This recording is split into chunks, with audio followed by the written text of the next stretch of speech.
बिस्मिल्लाहिर्रहमानिर्रहीम। अस्सलाम वालेकुम दोस्तों, मैं हूं जमीला शाहीन। दोस्तों, काफ़ी दिन के बाद आपसे मुलाकात हो रही है। एक्चुअली ऑफिस में कुछ काम करवा रहे थे, ये आपको बैकग्राउंड में काफ़ी चेंज नज़र आ रहा होगा, तो उसकी वजह से हम लोग कोई काम नहीं कर सके। तो दोस्तों, आज इंशाल्लाह शॉर्ट वीडियोस कुछ बनाएंगे हम, तो बहुत जल्द आपको मिल जाएंगी। आज सबसे पहले हम लोग बात करेंगे अगेन रेकी के बारे में।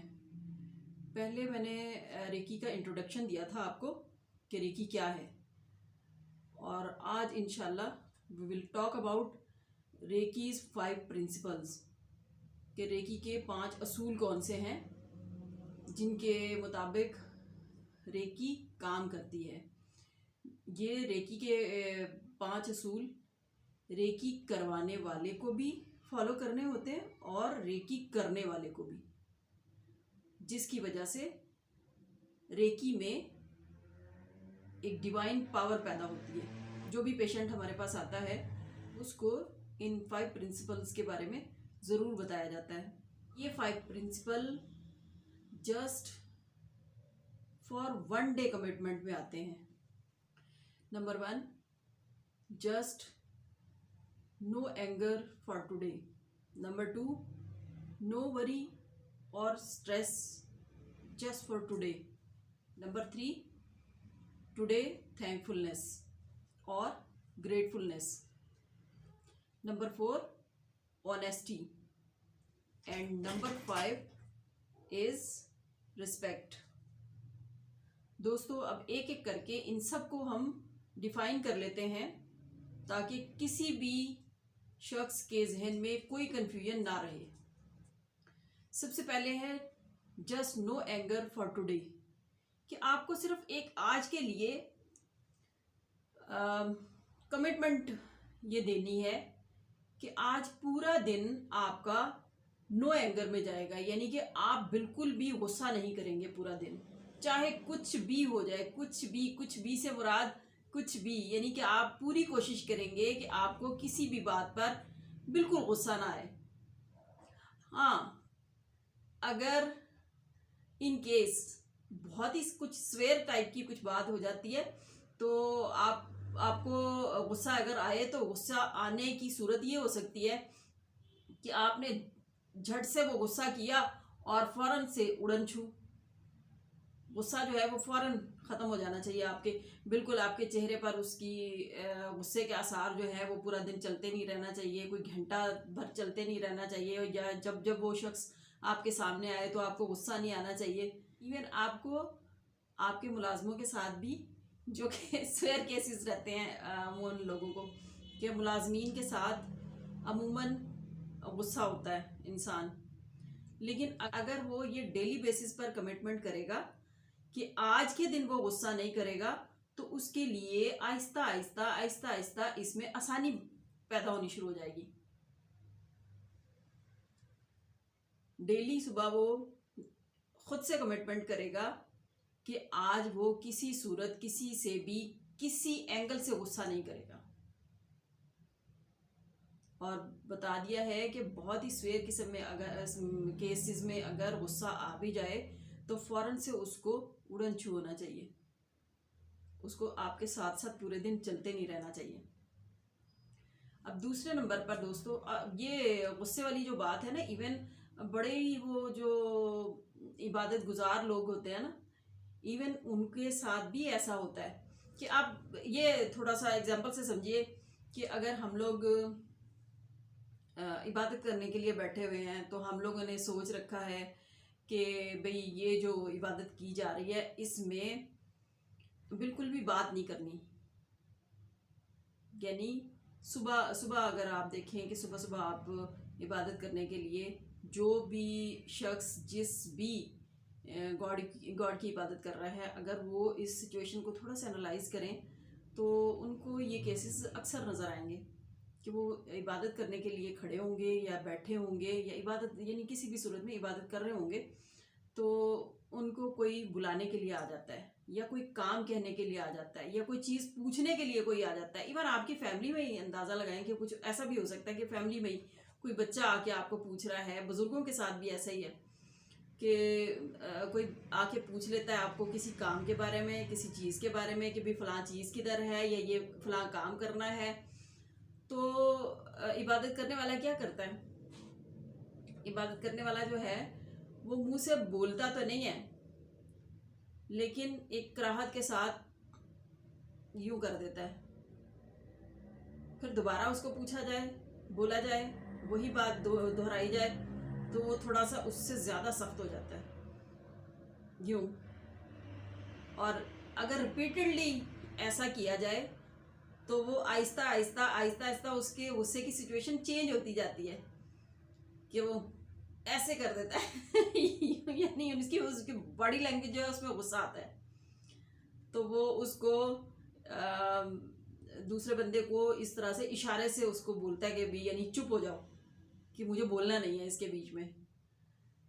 तो ऐसी सूरत में अगर आप इबादत के बीच में 3-4 बार ऐसे कर रहे हैं तो मेरा ख्याल से तो आप एक बार उसको, वो काम जिसके लिए वो बार बार आ रहा है, आप एक आराम से उसको वो बात बता दें, उसका जवाब दे दें, या उसको इतना ही बोल दें भी मुझे डिस्टर्ब नहीं करो। ठीक है, तो ये एंगर की सूरत जो है वो बड़े से लेके छोटे तक हर लेवल पर, हर फील्ड में और हर ओहदे पर ये चीज़ इंसानों के अंदर पाई जाती है, जिसकी हम लोग मुश्किलात भी झेल रहे हैं। तो आई थिंक इसकी इस तरह से प्रैक्टिस बहुत इजीली हो सकती है। तो कोशिश करें दोस्तों आज ही से कि आप आज का सारा दिन जो आपका गुजरेगा वो आपके साथ इस कमिटमेंट के साथ गुजरेगा कि आज आपको किसी भी सूरत गुस्सा नहीं आना चाहिए। आज आपने किसी सूरत गुस्सा करना नहीं है, यानी गुस्सा आएगा तो यानी कुछ ऐसी बात होगी या कुछ भी हो सकता है, गुस्सा आता तो है, लेकिन आपने कॉन्शियसली गुस्से को डिनाई करना है। और मेरी मुस्कुराहट को याद कर लें आप कि जैसे ही आपको गुस्सा आए तो आपने याद करना है कि मैंने सुबह कमिट किया है कि आज मुझे गुस्सा नहीं करना किसी सूरत। दूसरे नंबर पर बात करते हैं दोस्तों। दूसरे नंबर पे आता है today no worry and no stress, यानी कि आज के लिए आपने, आज सारा दिन के लिए अपने आप से ये कमिटमेंट करनी है कि आपने किसी भी एंगल से खुद को स्ट्रेस में नहीं ले जाना, आपने कोई भी वरी नहीं करना। वरी से मुराद यानी कोई टेंशन फिक्र नहीं करनी है आपने,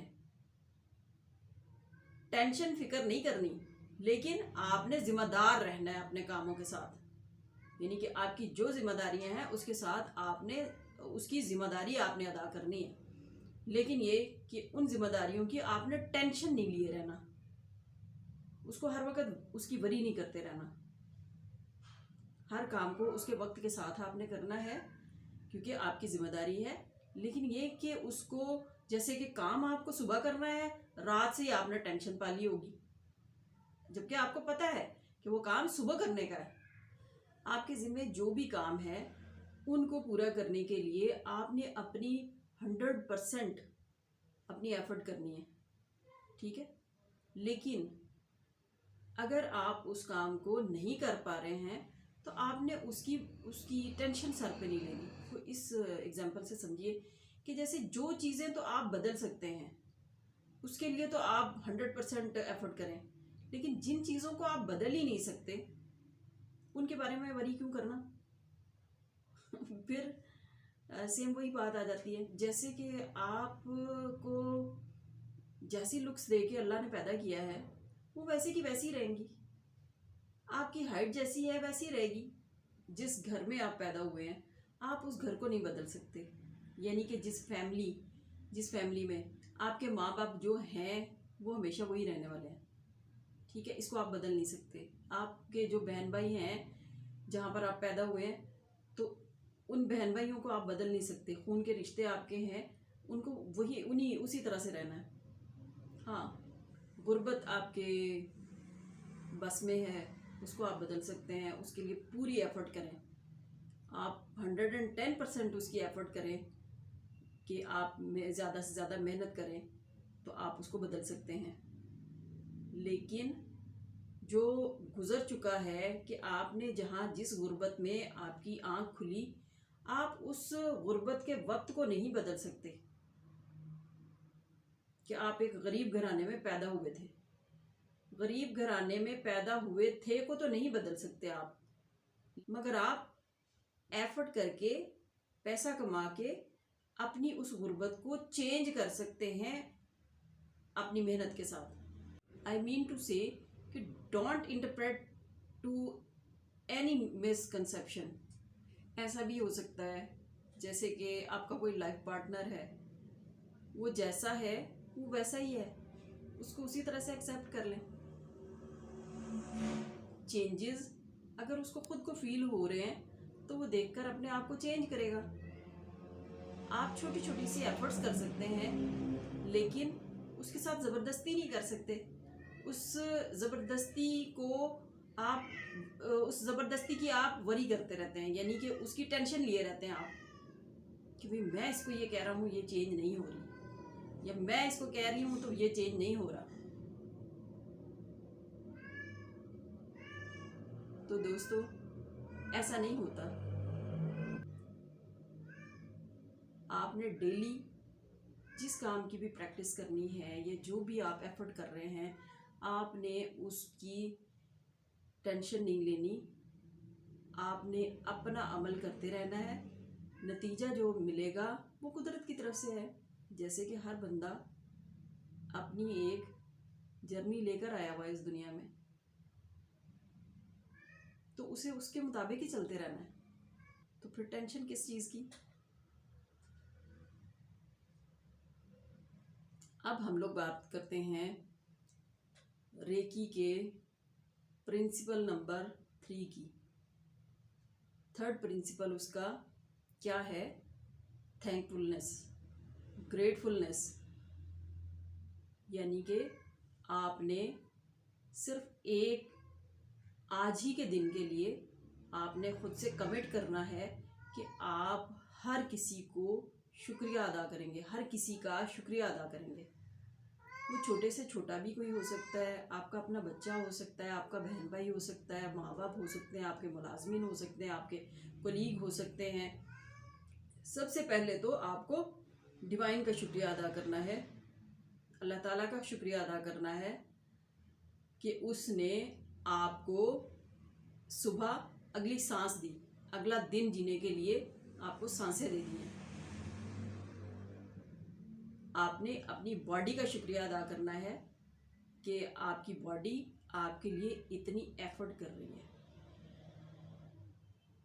आपके सारे ऑर्गन्स आपके लिए काम कर रहे हैं, जिसकी वजह से आप सुबह जागे हैं और सुबह जागकर फिर आप पूरा दिन काम करने के लिए तैयार हुए हैं।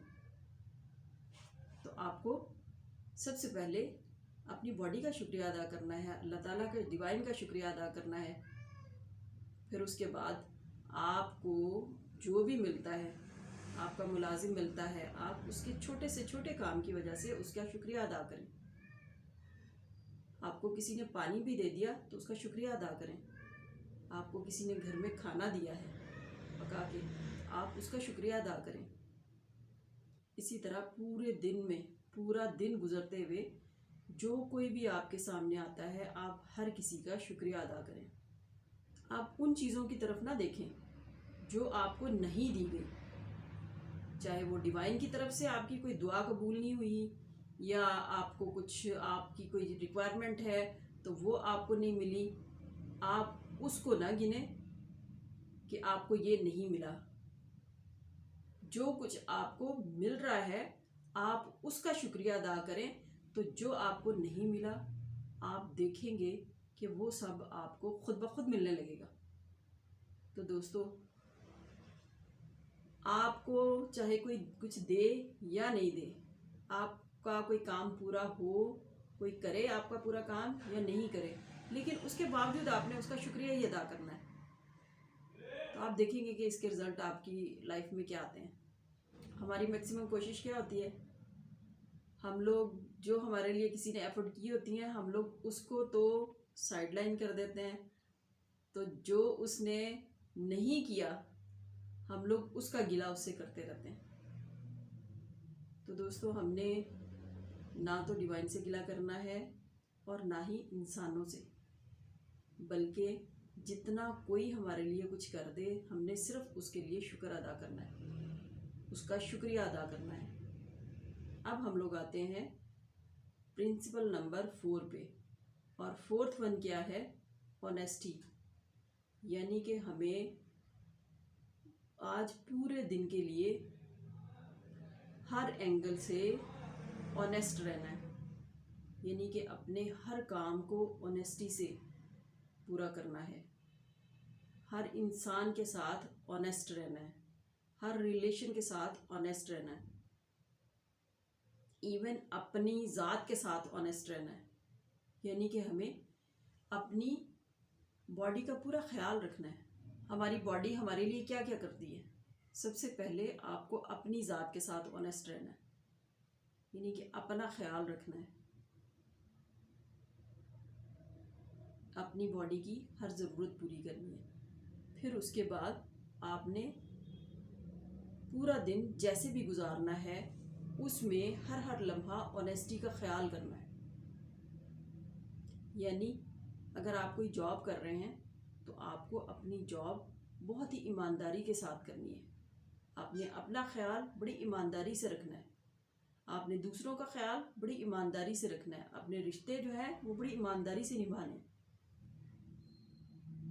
यानी कि जो भी ड्यूटी आपको सौंपी जाए आपने पूरी ईमानदारी से उसको निभाना है और अपने प्रोफेशन के साथ बिल्कुल ऑनेस्ट रहना है।